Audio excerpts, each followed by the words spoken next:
Democratic governor of Illinois, J.B. Pritzker, has many of the same concerns, and he's joining us this morning from Chicago.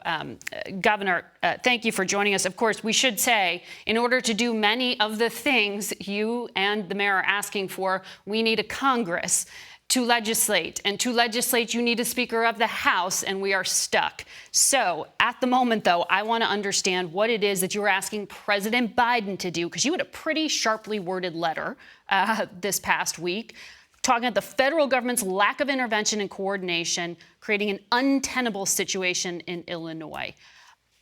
Did the White House respond? Have they fixed your problem?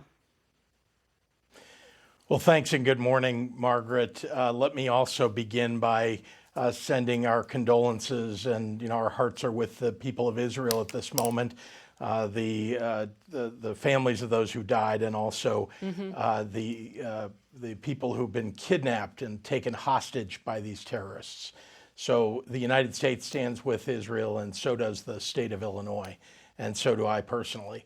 Let me answer your question by saying that, we were very clear in our communication with the White House that what we need is logistical support, that is help deciding where these folks ought to go, because they can't all go to Chicago and New York and D.C. They need to go in places where there's even more help to offer. We, of course, are a welcoming state and have been caring for the people who've arrived, but we can't bear the burden only ourselves. Where do they go? So we communicate that.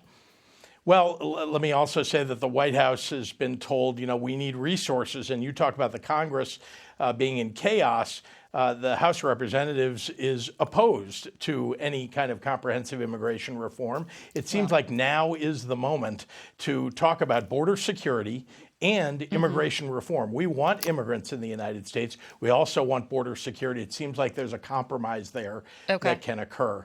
Yes. But look, there are lots of places in the country where there are NGOs that can be of assistance to these folks who've arrived. They're here legally. They have refuge in the United States for the moment. My family were refugees to this country, too.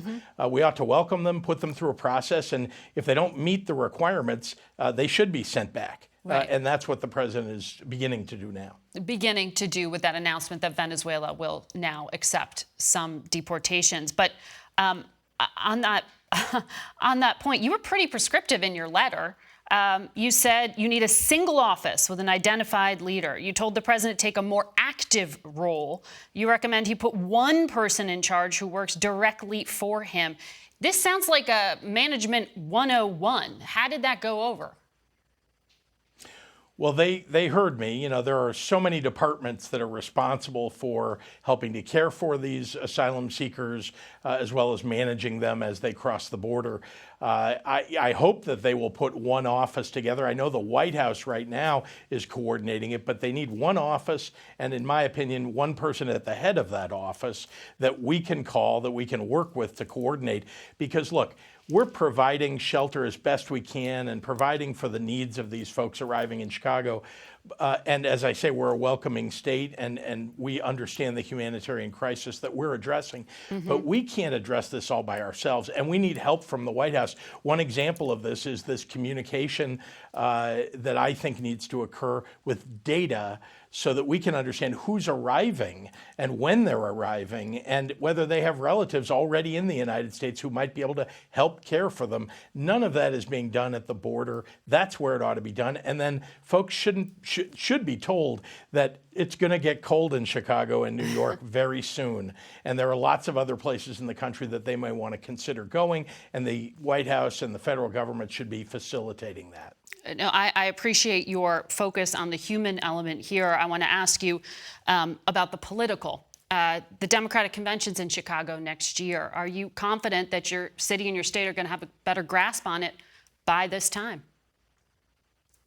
I am confident that we can handle it, but again, it will require help from the federal government, and someone needs to work in Texas with these border politicians to have them stop sending people only to blue cities and blue states. And the President of the United States and the White House has the ability to help disperse folks across the country, that will help a lot. But we are managing in the city of Chicago and the state of Illinois as best we can in these circumstances, but not if just those few politicians in Texas are taking responsibility for this. It needs to be a federal, national problem that gets handled at the national level. Governor Pritzker, thank you for your time this morning.